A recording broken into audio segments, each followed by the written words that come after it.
Hello, First Lutheran. Today we're going to work on a color pencil project, and you got this in your kit a couple of weeks ago and you probably thought, what in the world is that? But look how cool it's going to be when we get finished with it. When we color each of these sections, we have two different pictures going on here. Let me show that to you.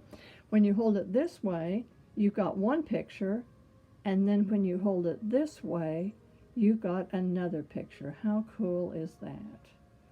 So I'm going to set this aside, and you can use pretty much any colors you want. You do want your colors to be nice and intense. Very neat coloring, so you get that really wonderful effect. I chose not to color my sky. You can do that if you want to. I did have a little bit of background here, a little bit of a graded background here, starting with the darker blue and going up. You can do that if you wish, or you can just leave the sky white. So let's see, I'm going to color, I kind of like this burgundy color. Maybe I'll color, okay, we got a little critter here. Every other frame here is a part of the critter. So you can kind of see the line going across here that is the back of him, and then some colorful mushrooms up here. So I'm going to start with the spots on my mushrooms. And when you're coloring something round, go around in circles, and then you can do your edges a little bit more accurately.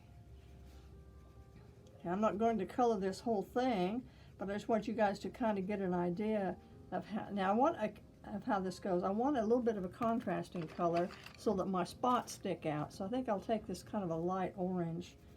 Just whatever colors you've got in your kit, you can use any colors you want. Just make sure you keep them consistent going across with each different frame. Okay, now if I were you also, I would color all of one side of the picture and then color the other side of the picture. In other words, I'm going to color this stripe and this one and this one and this one and this one all the way across.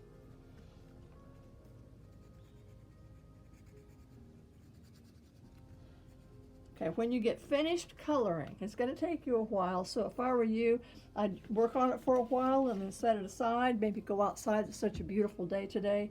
Go outside and enjoy yourself. Then you're going to cut it out on the outside edge, nice and straight, all four sides here.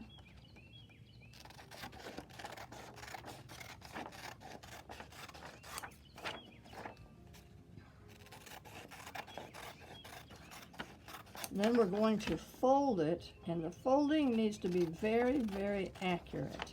You may need to get an older sibling or an adult to help you get it folded very straight.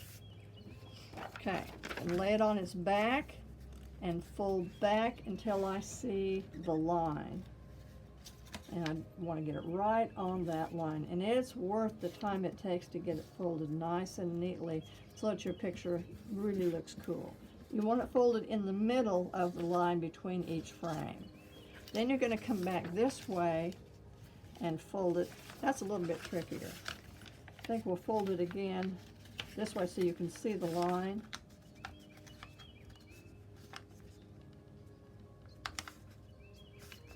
Very gently. Don't go to creasing it until you know you're in exactly the right spot.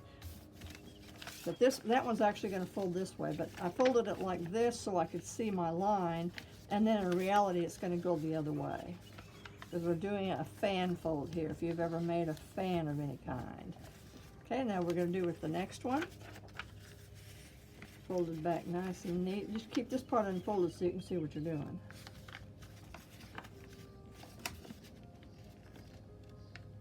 I'm going to pause the video here and get mine all folded, and then I'll show you how to put it on the in the box. Some of you got a box, and some of you got a piece of cardboard. I ran out of boxes before I got them all passed out, but I wanted all these different grade levels to get to do this because it's a fun project.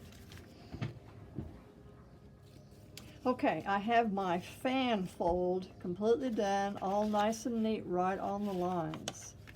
And this one is completely colored, so it's kind of hard to see the pictures. But yours will be completely colored before you fold it. You can see the two different pictures there. If you have a box, then take the box and set your picture right in it. And then with your glue stick, just kind of put a whole bunch of glue in the bottom of your box and set this in there, and then make sure when you put it in the box that it's not all, make sure it's all nice and even before that glue stick dries. Then press it down very, very gently. If there's any pieces kind of going askew on you, like you got something this going on, just peel it back, put some glue stick in there, and then gently press it where it needs to go. And if you want, you could paint I painted the back and the sides of this just for fun. The box you got was flat. If you got a box, you got a flat box, and all I did was fold it up and put some tape on it and then painted over the tape. And if you got a card, the card that you got is a little bit different shape than this, but you can get a similar effect by taking your glue stick and putting it on the card and then laying your paper on it, making sure that all of your peaks and valleys are all nice and even and straight, and put it right on that card, and then you're finished. How fun is this?